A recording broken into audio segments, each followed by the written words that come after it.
આજે તો મારી જોડે જોડે ધુલાને કામે લગાડ્યો. હલો અત્યારે ગુડ મોર્નિંગ જય શ્રી રામ. સવારમાં આવી ગયા તો ધાબે, કારણ કે લાઇટ ફિટિંગ વાળા આવ્યા હતા તો બધું બોર્ડ ને બધું ક્યાં મૂકવાનું, એટલે પછી તો આવી ગયો મંદિરે તો મોગલમાં દર્શન કર્યા. પછી તો લાઇટ ફિટિંગનો સામાન લેવા આવી ગયો. પાછો હું એકલો ને હો ધુલાને જાળતો હોય, ધુલાને કામે લગાડી દીધો.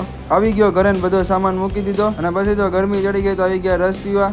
રસ પીને સીધો આવી ગયો દુકાને. દુકાન આવીને બપોર આવી ગયો ઘરે. નાના મારા જેને મારી હારવાર અંદર આવું, બોલો રોજ આવું કરે, મને છેતરી જાય. બાયણું ખોલું તરત મારી પહેલાં તો પહોંચી જાય.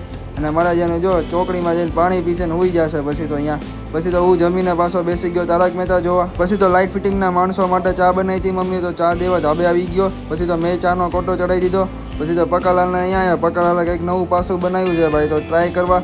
તો લે હાલ, અમને તો ડબલ કલરવાળી સોડા કરી. પછી તો આપણે ટ્રાય કરી લીધી તો બહુ મસ્ત હતું. ઓરેન્જ ક્રશ નામ છે આનું.